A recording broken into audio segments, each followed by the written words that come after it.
tapi ini memberi nasihat sambil membentak-bentak. Apa itu nasihat yang benar gitu ya. Jadi dalam memberi nasihat pun ada adab-adabnya.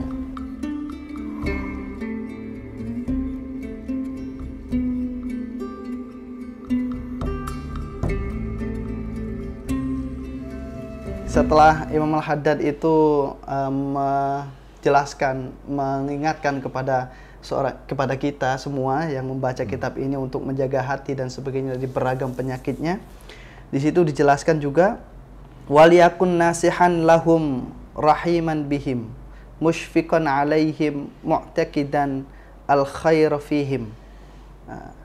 Waliyakun nasihan, hendaklah bagi kita semua, bagi seorang murid di sini konteksnya, menjadi orang yang suka menasehati, lahum bagi sesamanya, bagi mereka, bagi sesama manusia, rahiman bihim, mengasihi, musyfiqan alaihim, walas asih terhadap mereka dan sebagainya. Lah, saya cenderung lebih bertanya, di sini kan kita dianjurkan seorang murid juga ini untuk suka saling menasehati, memberikan nasihat dan sebagainya. Sedangkan kalau kita hidup di era sekarang ini, era yang medsos, orang sedikit-sedikit itu menyampaikan pendapatnya, menasehati dan sebagainya, di WA grup keluarga dan sebagainya. Lah, itu bagaimana cara kita mengamalkan wasiat Imam Al-Haddad ini supaya saat kita memberikan nasihat itu, nasihatnya sampai, tidak melukai hati sesama. Atau kita tidak seolah-olah menggurui. Ini saya yang paling benar, harusnya teman-teman demikian bla bla bla dan sebagainya.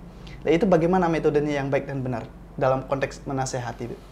Ya, sebetulnya kalau dilihat dari kalimat yang dijelaskan, nasihan lahum itu kan berlawanan dengan perbuatan dhannis su' bi ahadin minhum atau ghil dan ghish minal muslimin, hikid ya.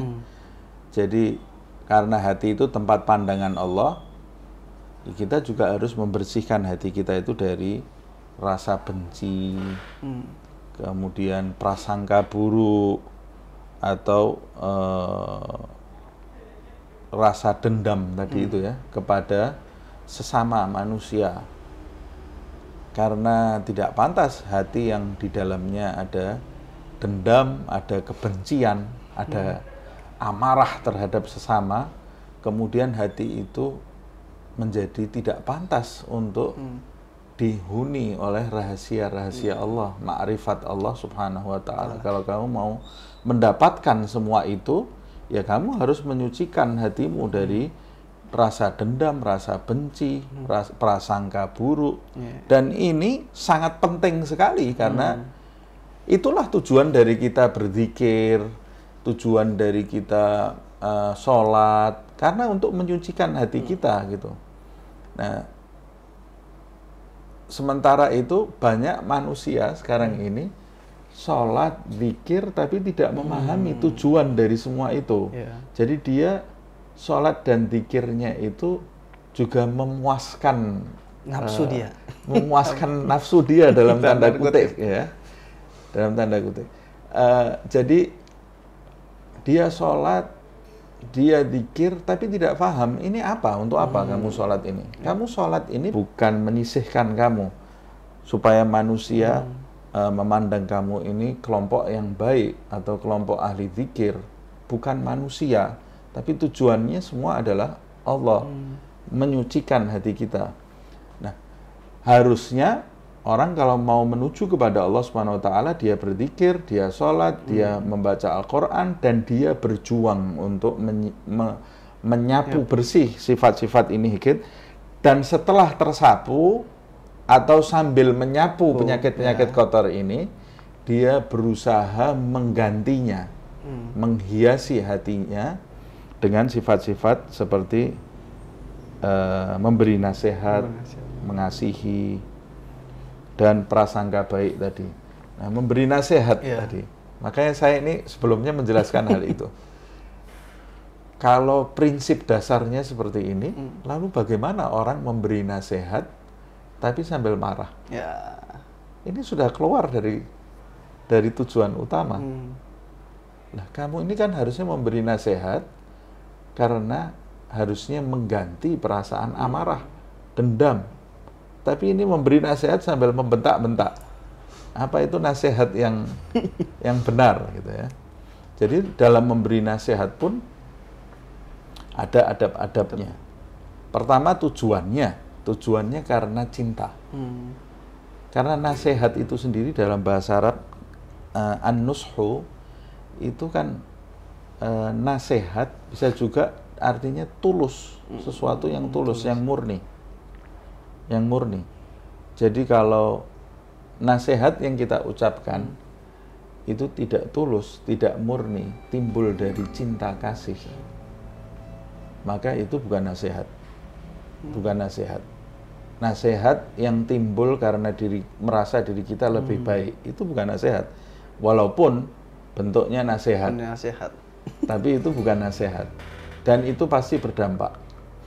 Atau nasihat yang dilandasi dengan kebencian.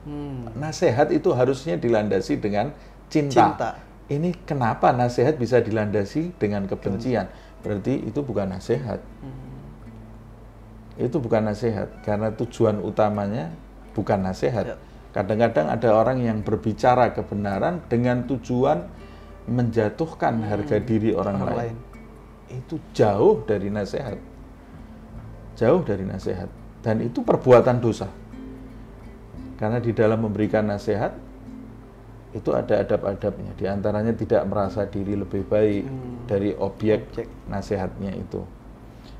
Kemudian memberikan nasihat dengan tulus, dilandasi cinta, memberikan nasihat tidak di depan umum.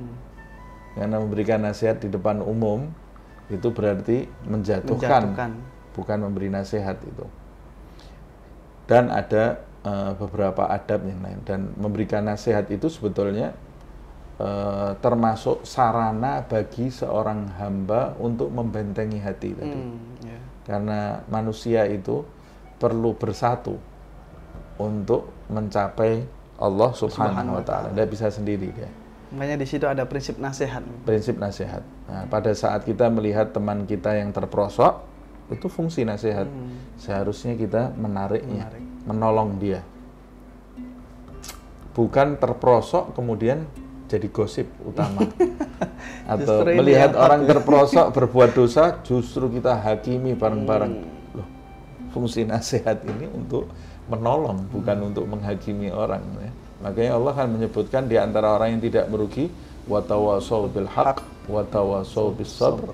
Dalam ayat yang lain, itu tawasau, saling wasiati, yaitu nasihat-nasihati itu. Dalam kebenaran dan kesabaran. Dalam ayat yang lain, wata'awanu 'alal birri wat taqwa. Tolong menolonglah kamu dalam ketakwaan, dalam kebajikan. Bagaimana? Mendukung kalau ada orang yang berbuat baik. Kalau ada orang yang terperosok, dengan cinta kamu itu, kamu tarik dia dari lubang jurang yang membinasakan. Jadi prinsip nasihat itu memang harus dengan cinta. Harus dengan cinta, harus dengan rahmat. Tujuan karena ingin menolong.